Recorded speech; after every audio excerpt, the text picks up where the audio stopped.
নমস্কার বন্ধুরা, মহাপ্রসাদ চ্যানেলে আপনাদের সবাইকে স্বাগত।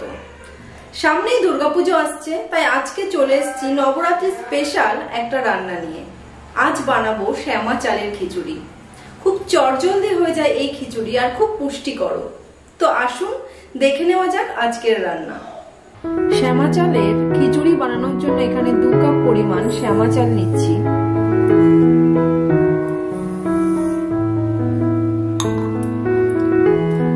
এই চালটাকে খুব ভালো করে ধুয়ে নেব। 2-3 বার খুব ভালো করে চালটাকে ধুয়ে নিতে হবে। খিচুড়িটা বানানোর জন্য প্যানে আমি প্রথমে একটু সূর্যমুখী তেল দিয়ে দিচ্ছি। প্রায় 2 টেবিল চামচ মতো আমি প্রথমে সূর্যমুখী তেল দিলাম। নবরাত্রি বা একাদশীর যে কোনো রান্না সূর্যমুখী তেল বা ঘিয়ে করতে হয়। আপনারা এখানে সূর্যমুখী তেলের পরিবর্তে ঘিও নিতে পারেন। খুব ভালো করে ঘিটাকে গরম করে নিতে হবে। তেলটা যখন খুব ভালো করে গরম হয়ে যাবে, তার মধ্যে আমি একটু চীনা বাদাম ভেজে নেব। তেল বা ঘি যেটাই নেবেন সেটাকে প্রথমে খুব ভালো করে গরম করে নেওয়াটা জরুরি। কারণ তেল যদি গরম না হয় তাহলে যে কোনো রান্নায় কাঁচা তেলের গন্ধ থেকে যায়। চীনাবাদামগুলোকে একটু ভেজে নিচ্ছি।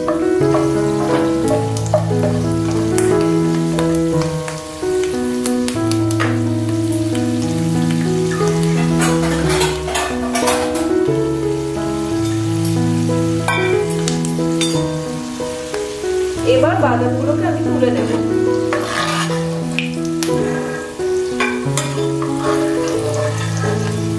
এবার ওই তেলের মধ্যে আমি 1 চিমটে গোটা জিরে ফোড়ন দিচ্ছি।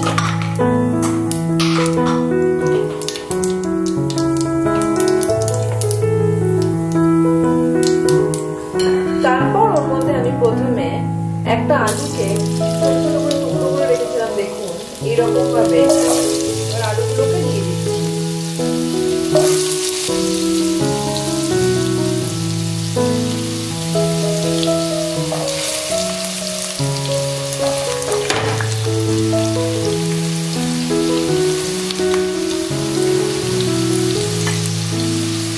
তারপর একটু ক্যাপসিকাম ছোট ছোট করে কেটে রেখেছি,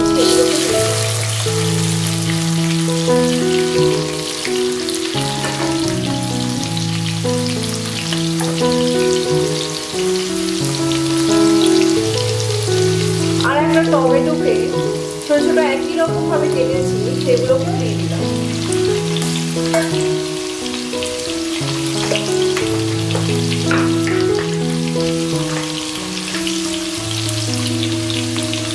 এবার এর মধ্যে একটু সন্ধক লবণ দিচ্ছি।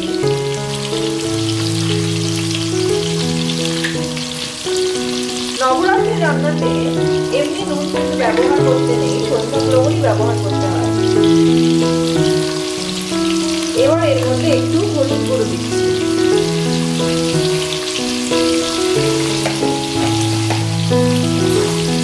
মিডিয়াম ফ্লেমে সব সবজিগুলোকে প্রথমে একটু ভেজে নেব।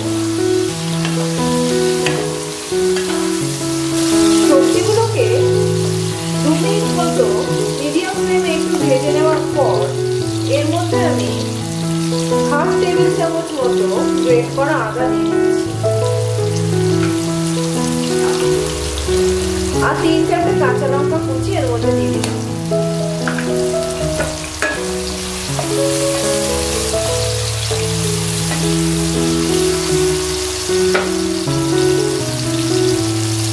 এবার যে শ্যামা চালগুলোকে আমি পরিষ্কার জলে ধুয়ে জল ঝরিয়ে রেখেছিলাম, সেই চালগুলোকে এর মধ্যে দিয়ে দেব।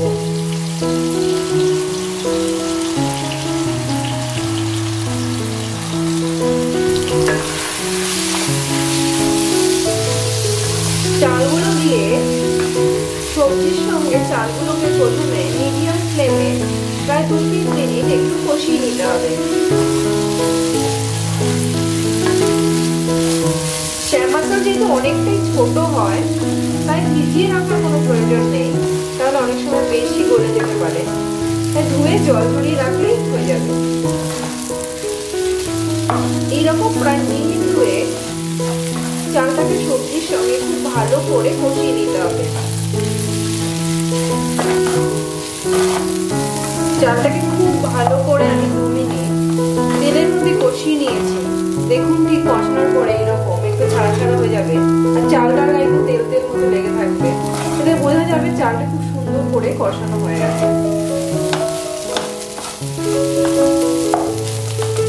এবার এর মধ্যে আমি একটুখানি গোলমরিচ গুঁড়ো দিচ্ছি, 1 টিস্পুন মতো হবে। একটু গোলমরিচ গুঁড়ো দিয়ে মিশিয়ে নিচ্ছি। আপনারা কেউ চাইলে এটা নাও দিতে পারেন, কিন্তু গোলমরিচ গুঁড়ো দিলে ফ্লেভারটা খুব ভালো হয়।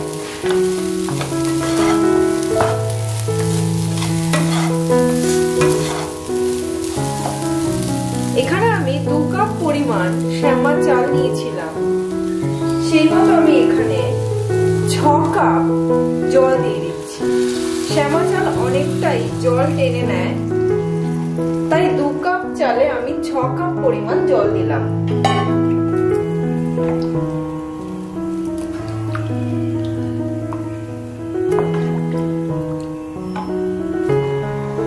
এবার এর মধ্যে আমি 1/2 টেবিল চামচ মতো সন্ধক লবণ দিয়ে দিচ্ছি। এটা আপনারা আপনাদের আন্দাজ মতো দেবেন। আমি 2 কাপ চালে আগে একটুখানি সন্ধক লবণ দিয়েছিলাম কষানোর সময়, আর এখন 1/2 টেবিল চামচ মতো দিলাম।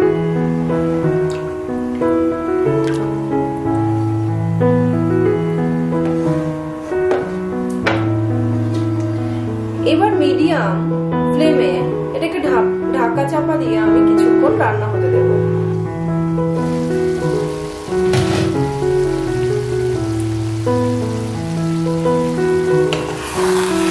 প্রায় 4-5 মিনিট বাদে ঢাকাটা উঠিয়ে উল্টো পাল্টে দিচ্ছি।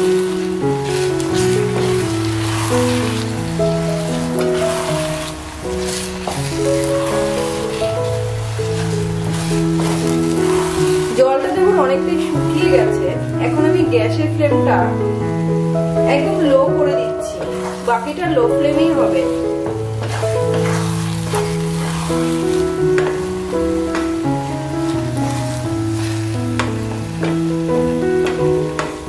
একদম গ্যাসের ফ্লেম লো করে দিয়ে আমি আবার কিছুক্ষণ ঢাকা চাপা দিয়ে দেবো।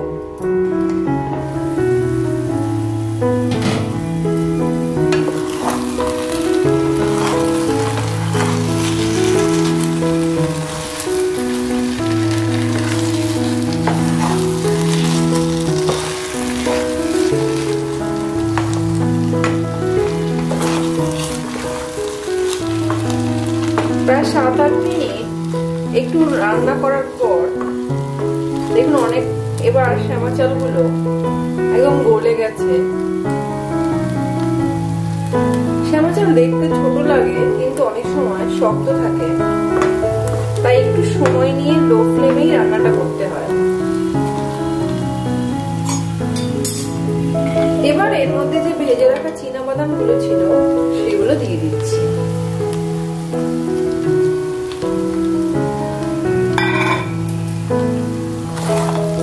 দিয়ে একটু মিশিয়ে নাও।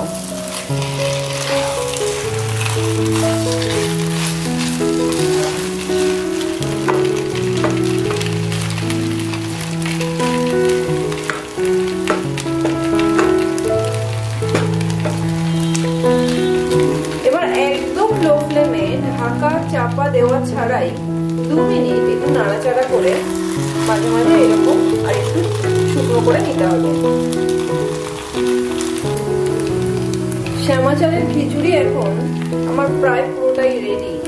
এখন আমি গ্যাসের ফ্লেমটা বন্ধ করে দেব, আর এর মধ্যে একটু ধনেপাতা কুচি ছড়িয়ে নিচ্ছি।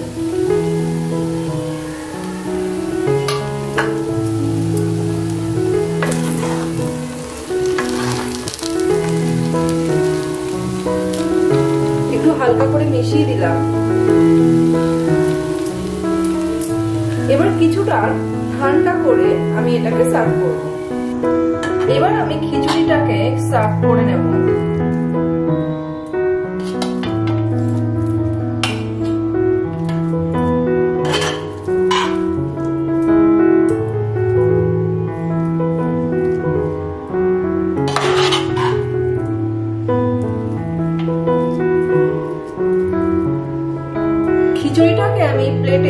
করে নিয়েছি।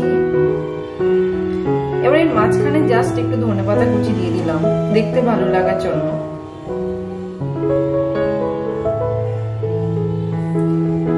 আপনারা নবরাত্রিতে এরকম শ্যামা চালের খিচুড়ি একবার ট্রাই করে দেখতে পারেন। খুব পুষ্টিকর কিন্তু একটা খাবার এবং অল্প খেলেই পেট ভরে যায়। তাই নবরাত্রি বা একাদশী যে কোনো দিনে এইরকম শ্যামা চালের খিচুড়ি খুব সহজেই বানিয়ে নেওয়া যায়। আজকের মতো তাহলে বন্ধুরা এই পর্যন্তই। রেসিপিটা যদি আপনাদের ভালো লেগে থাকে তাহলে শেয়ার করার জন্য অনুরোধ রইল, আর চ্যানেলটিকে প্লিজ সাবস্ক্রাইব করে নেবেন। আজকের মতো তাহলে এই পর্যন্তই। আবার চলে আসবো অন্য কোনো দিন অন্য কোনো নতুন রেসিপি নিয়ে। ততক্ষণ সবাই ভালো থাকবেন আর সুস্থ থাকবেন।